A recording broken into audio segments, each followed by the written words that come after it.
Welcome to The Uncomfortable Truth, where we answer the questions we all need to be asking about race and racism in America. I'm Loki Mulholland. And I'm Levon Brown. And it's time to get uncomfortable.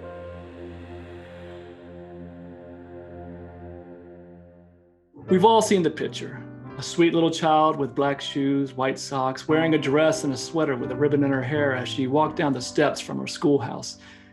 It's something children have been doing for years. But on November 14th, 1960, this little child was escorted by 4 U.S. Marshals. She wasn't the only black child to integrate an elementary school that day in New Orleans, but she was the only one at William Frantz Elementary. Of course, we're talking about Ruby Bridges. Welcome, Ruby. How are you doing? I am great. Thank you so much for having me today.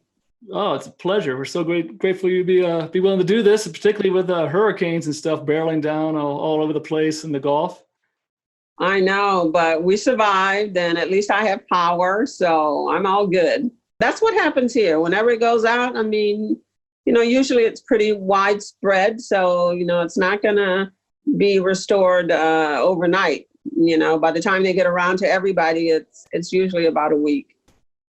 Yeah. Well, at least you're not getting the floods this time, right? Absolutely. I will do without power any day. Yeah. Than, rather than deal with the floodwaters. Yeah. Then you get those alligators, right? Oh my. That old saying, what? Lions, tigers, and bears, oh my. Lions, tigers, and bears, oh my. Yeah. Yeah. You're going to add alligators and snakes to that. Yeah. Yeah. I tell you what I learned, though.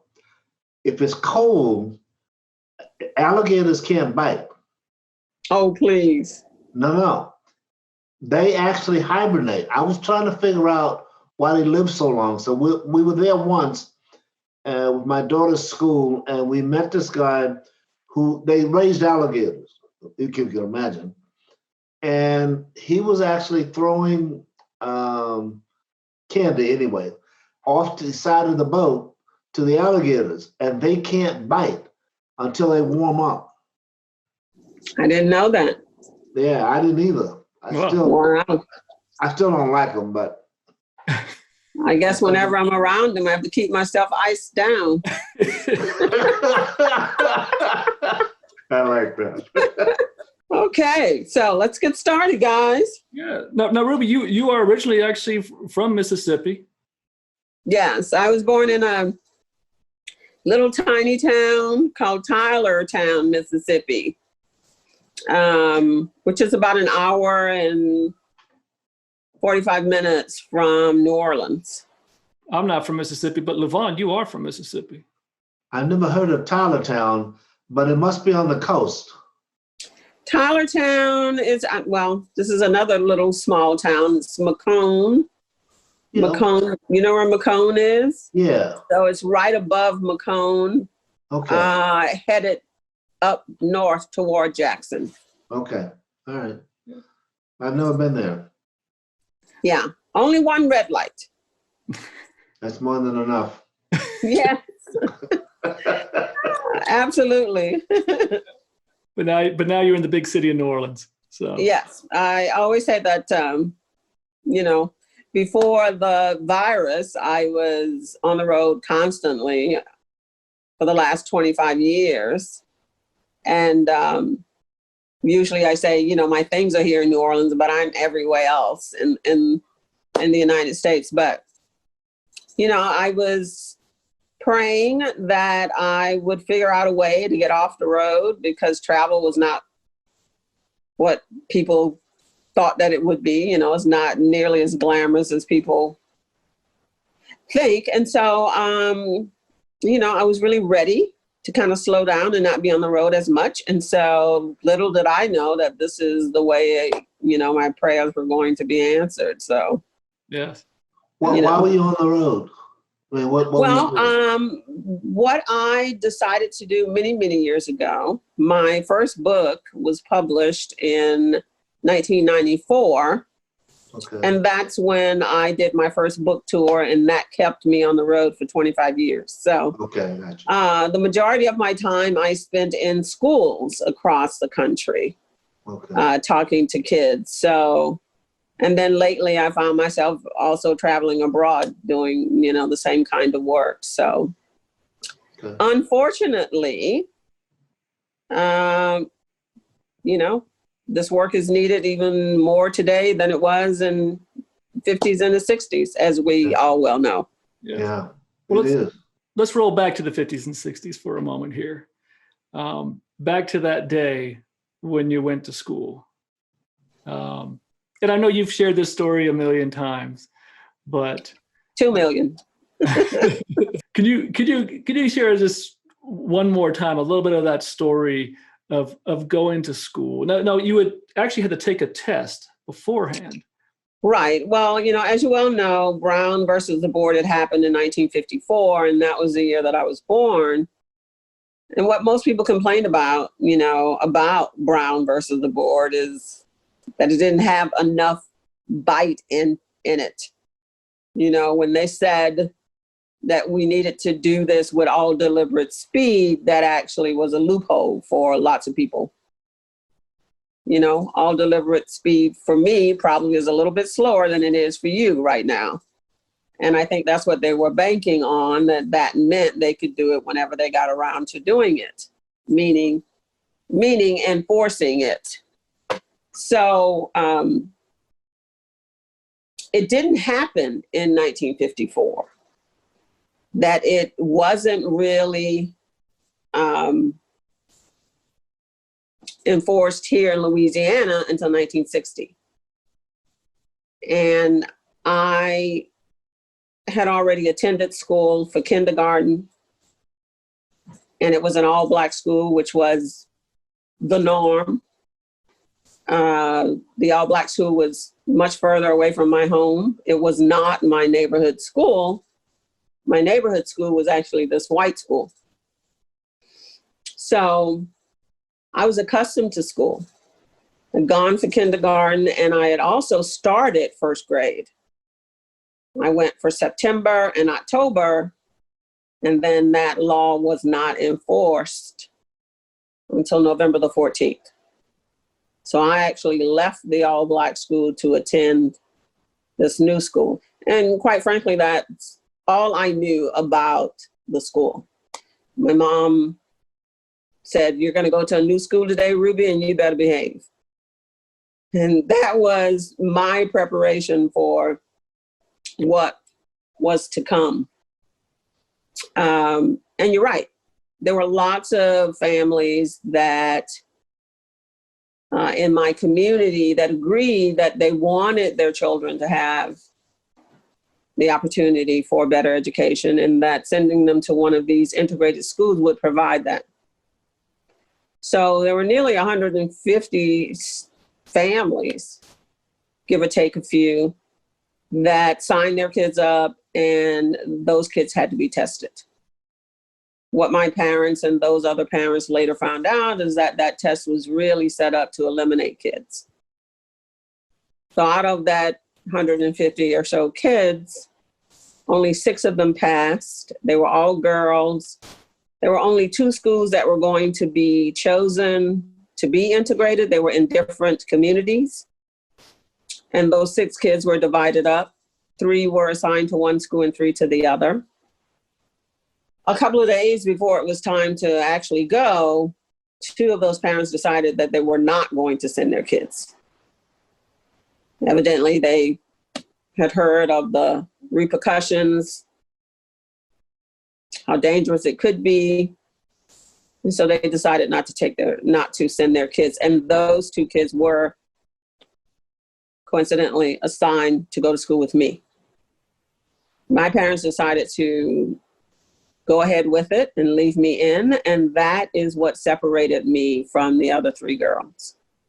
I ended up the lone child going to William Franz Elementary alone. And that is what the depiction of the Norman Rockwell painting, where that came from. Right. But you took a test And when you passed the test, you didn't think you were actually going to elementary school. When I passed the test, just simply because there were so many people coming over to my parents' home and congratulating them, like probably most African Americans would do, because, you know, it was a milestone for them. And so they kept coming over and congratulating my parents. And, you know, I would overhear them talk about how smart she was. And they were so proud of me, and, you know, that none of these other kids could pass this test. So in my 6-year-old mind, that meant that I was so smart that I was going to leave the school that I was in. And now I was on my way headed to college. And that, you know, all of the commotion that was around the community and my family and neighborhood was because they had never seen this little 6-year-old child go from kindergarten to college. And, you know, yeah, I always point out that, you know, if we don't sit our kids down and expose them to all of this, then they will use their imagination, which is definitely what I did. Yeah. And in hindsight, I think that was a good thing, because what really protected me was the innocence of a child. Right.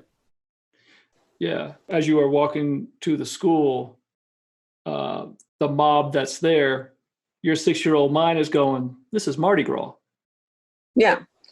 And it's because you know, living in New Orleans and being raised in New Orleans, that was something that we look forward to every year. You know, a lot of people think that, you know, Mardi Gras is only what you see on Bourbon Street, but it's really not at all. You know, Bourbon Street is just that one street.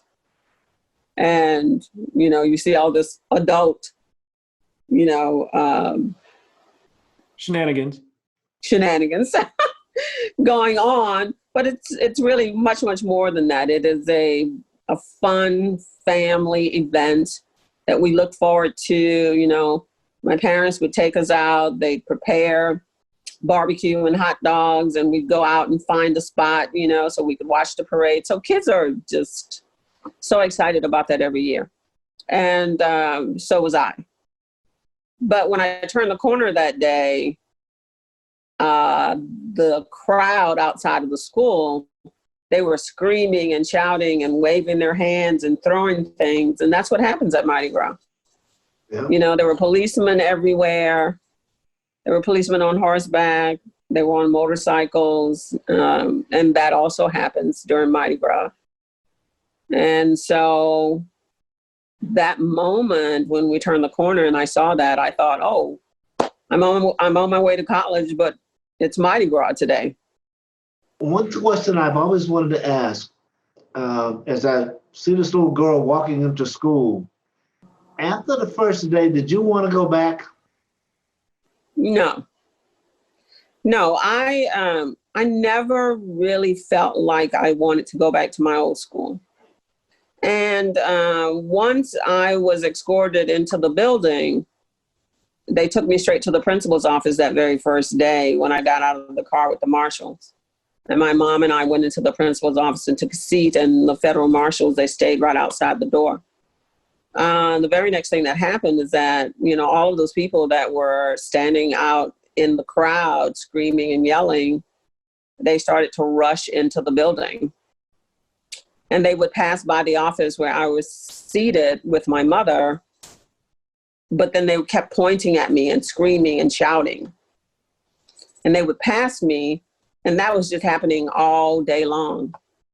But when they would come back by that office window, there were kids with them.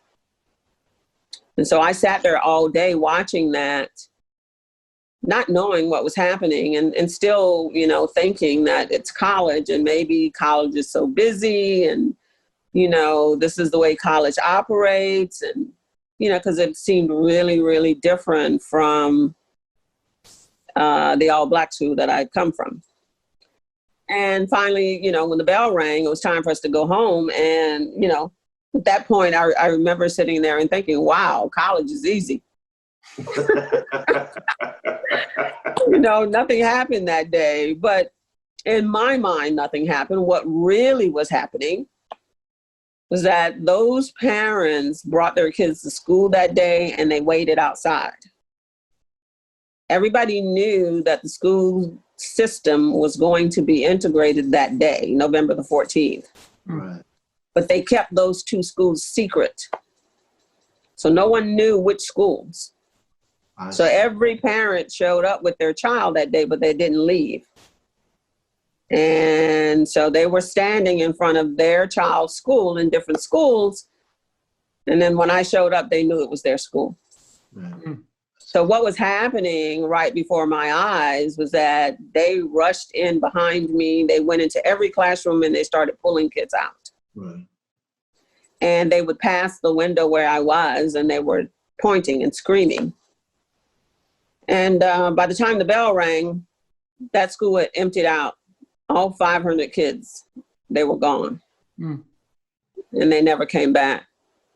So by the time I got back for the second day, the crowds had almost doubled in size.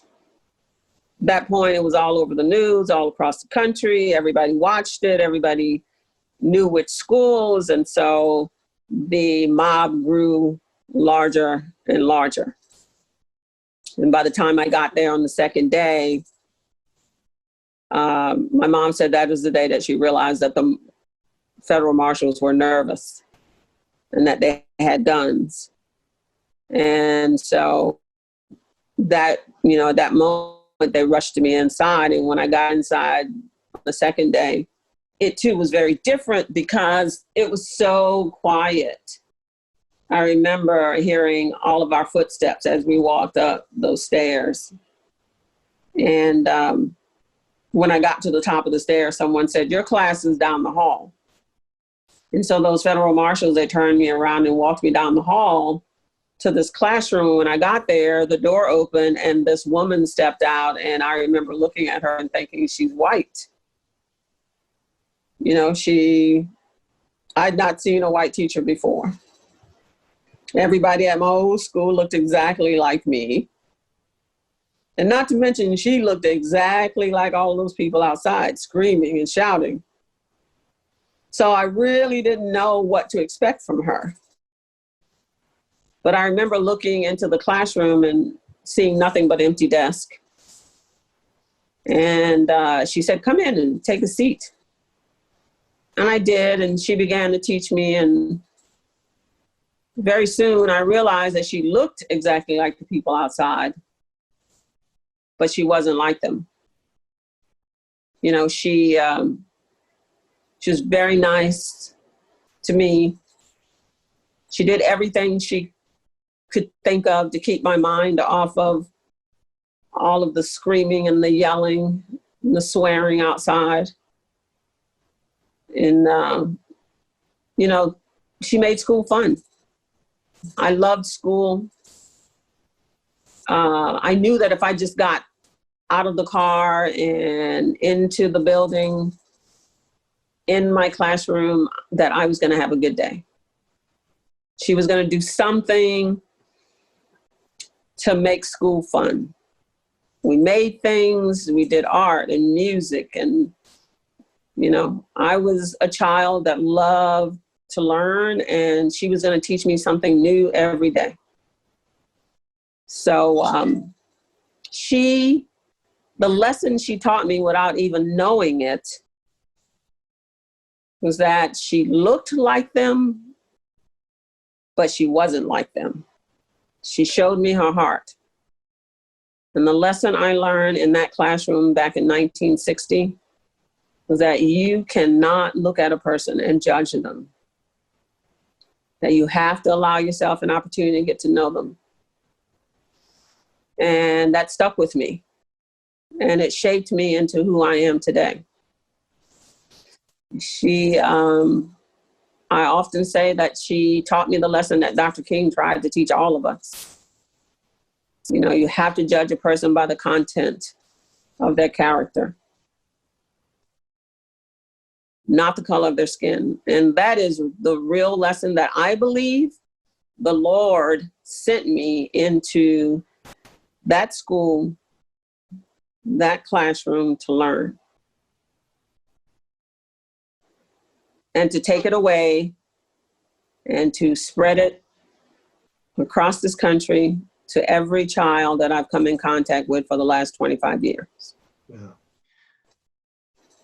One of the things that's really fascinating to me is when you talk about those angry parents, the contrast between your innocence and those parents, those white parents, is anger.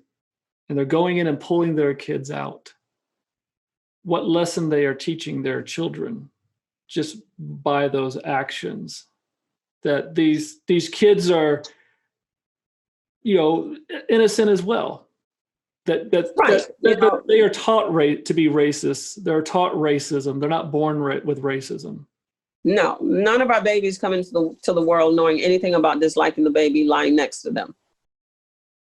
They don't know anything about the color of one's skin. The amazing gift that each human being is given when they enter into this world is a clean heart and a fresh start.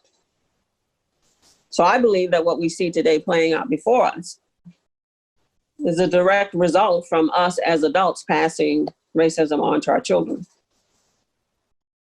And I believed wholeheartedly that if I shared my story with kids and tried to help them to understand that racism doesn't have a place in their hearts and in their minds, that if they can be taught to be racist, they can be taught not to be. And I believe that if we are ever going to get past our racial differences, it's not going to come from us as adults. It's going to come from our children. In this context, particularly at that time, clearly it was the white population that was teaching their kids to be racist, to hate. You weren't seeing that necessarily in the Black community, to hate white people.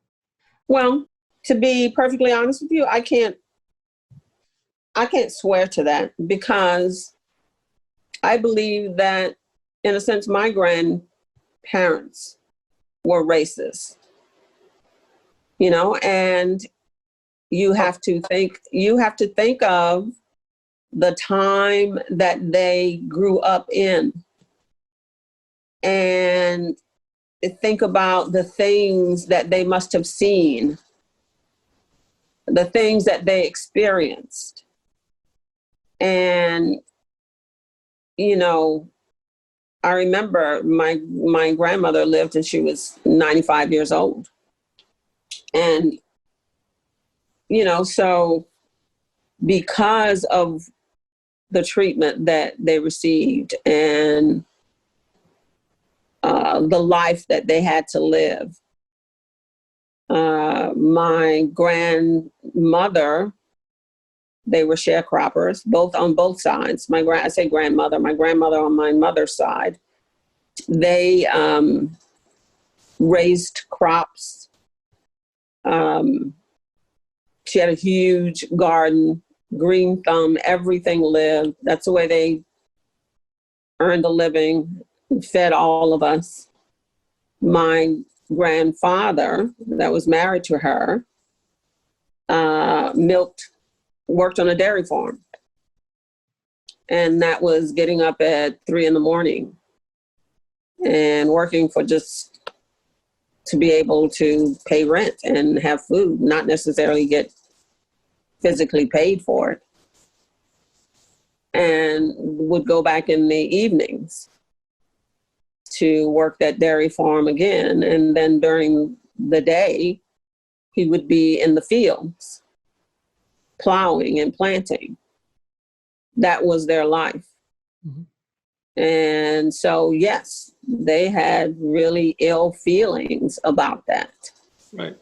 My grandparents on my father's side, they raised cotton.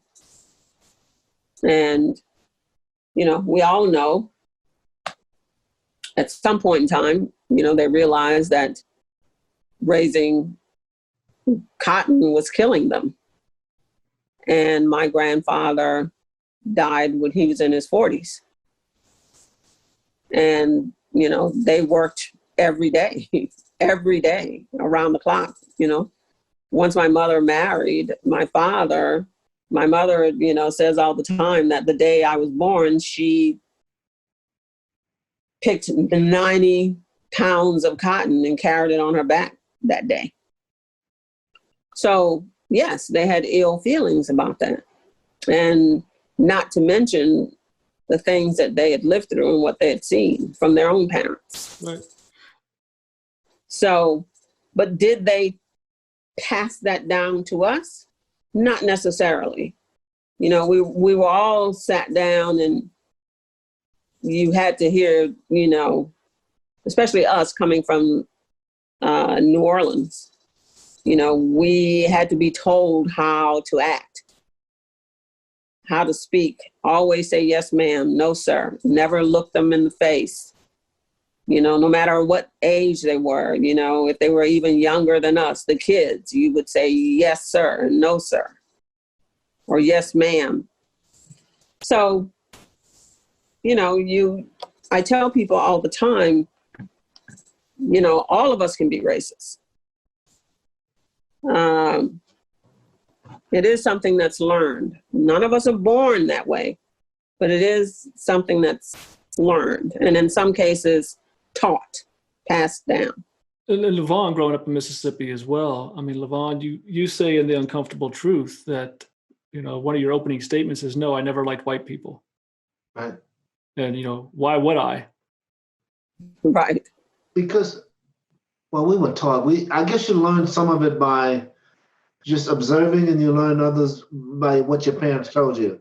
Right. So I had no reason, I could not see a good reason to trust them because you never knew what was going to happen. So once you relaxed around white people, you were prone to say things, you were prone to do things. And I quite frankly think that's where Black people learn to keep things to themselves, because you couldn't talk to a white person as an equal. No. So if you start the conversation, 2 steps behind, you never caught up. So there was no reason to trust them. There was no reason to relax around them. For instance, a lot of people, I know they talk about Emmett a lot, but a lot of people got killed, and Jackson anyway, just because they were Black. Yes. So while you were out there picking the cotton or the crop duster was flying overhead or whatever, they didn't care about your life. No. So you had no reason to care about them. You tried. I mean, there were a lot of people that tried, but there was no reason to.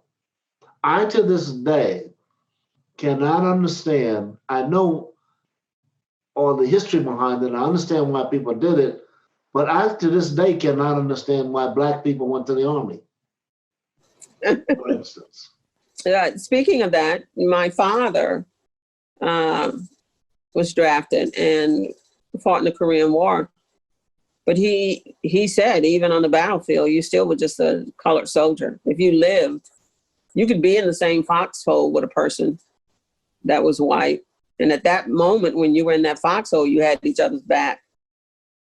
But if you lived and were able to go back, you couldn't go back to the same barracks. Right. And you couldn't eat in the same mess hall. Right.